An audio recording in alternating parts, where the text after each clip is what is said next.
اعوذ باللہ من الشیطان اللعین الرجیم بسم اللہ الرحمن الرحیم الحمد لأہلہ والصلاة علی اہلہا انا للہ وانا الیہ راجعون رضا بقضائہ وتسلیما لامر شب شہادت امام موسی کاظم علیہ السلام کی مناسبت اہل بیت کی خدمت مقدس میں تمام اہل ایمان اہل اسلام کی طرف سے تعزیت اور تسلیت عرض کرتا ہوں۔ خدا مجھے بھی اور آپ سب کو بھی امام موسی کاظم علیہ السلام کے خون کے انتقام کے موقع پر امام منتقم کے غلاموں میں امام منتقم کے ناصروں میں شمار کرے الہی آمین۔ ماہ رجب المرجب ایک ایسا مبارک مہینہ قرار دیا گیا تھا، اس کا احترام زمانہ جاہلیت میں کافر بھی کرتے تھے، لیکن اسی مہینے میں جس میں خون بہانا حرام قرار دیا گیا، اس میں آل محمد کے گھروں میں 25 رجب قیامت کی تاریخ واقع ہوئی، جب سجدہ گزار کو حلیف السجدۃ الطویلہ کو زندان میں قید کی حالت میں زہر شدید سے شہید کر دیا گیا۔ وہ سجدہ گزار، وہ اطاعت گزار پروردگار کا، وہ لوگوں کے لیے مرادوں کو خدا کی بارگاہ سے متصل کر دینے والا باب المراد، باب الحوائج، وہ قدم الغیث کی منزلت پر فائز رسول خدا کا لخت جگر، اس کا جنازہ مزدوروں نے قید خانے سے نکالا۔ واہ غربت، واہ مصیبت، زہر کی شدت سے میرے مولا کے جسم کی رنگت تبدیل ہوئی تو قاتلین نے اپنے گناہ کو چھپانے کے لیے امام کے جسم کی رنگت کو بدلنے کے لیے مولا کو تازیانے بھی مارے۔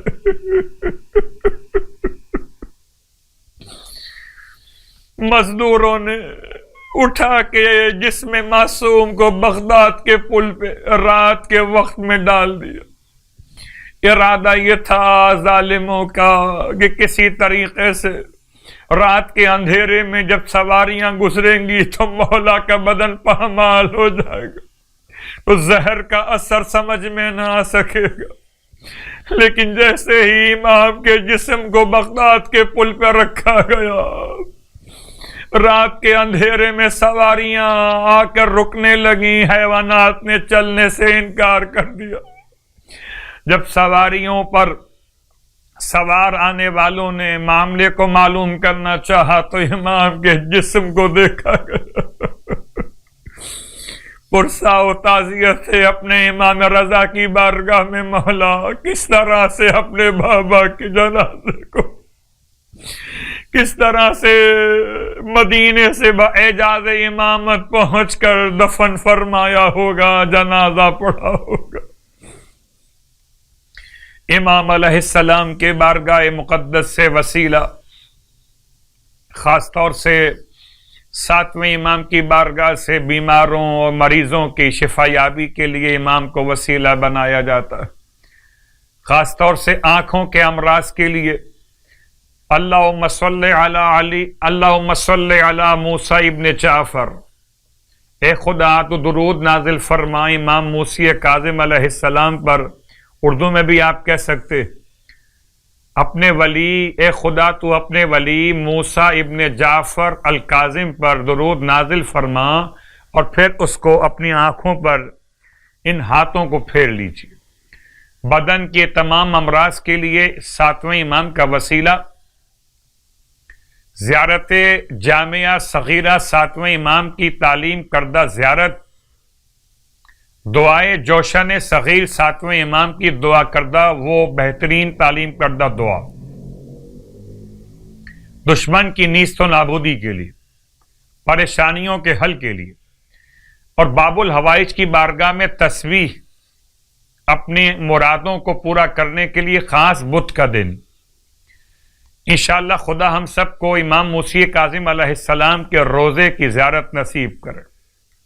اور امام علیہ السلام کی شفاعت سے ہم سب کو کامیابی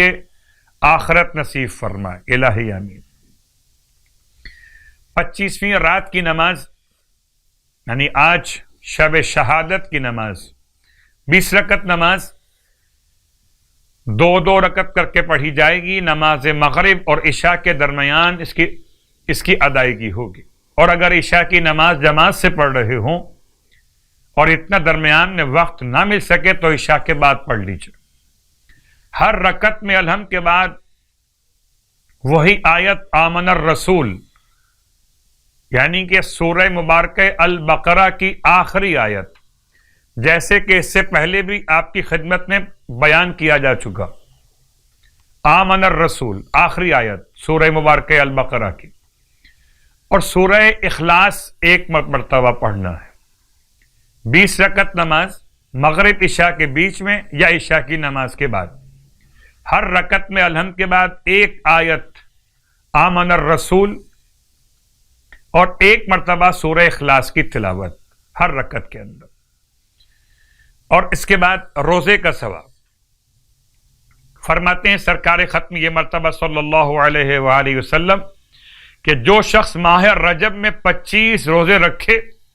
تو جب قبر سے اٹھے گا تو اسے 70,000 فرشتے تلقین کریں گے کہ جن کے ہاتھوں میں در اور یاقوت کی چھتریاں ہوں گی یعنی کہ امبریلاز، اور ان کے پاس زیورات اور عمدہ لباس ہوں گے۔ وہ کہیں گے اے محبوب خدا جلدی سے پروردگار کی طرف چلو، تو وہ ان مقرب لوگوں کے ساتھ سب سے پہلے بہشت میں جائے گا۔ یقیناً یہ بہت بڑی کامیابی، سب سے پہلے بہشت میں جائے گا ماہ رجب کے 25 روزے مکمل کر لینے والا۔ خدا کی بارگاہ میں امام موسی کاظم علیہ السلام کے وسیلے سے دعا کرتے ہیں کہ خدا ہر بیمار کو، ہر مریض کو بحق امام موسی کاظم علیہ السلام شفائے کاملہ صحت عاجلہ عطا فرمائے، اور امام موسی کاظم علیہ السلام کا واسطہ ہمیں تمام تر عبادات، صیام اور قیام کی توفیقات عطا فرمائے، الہی آمین۔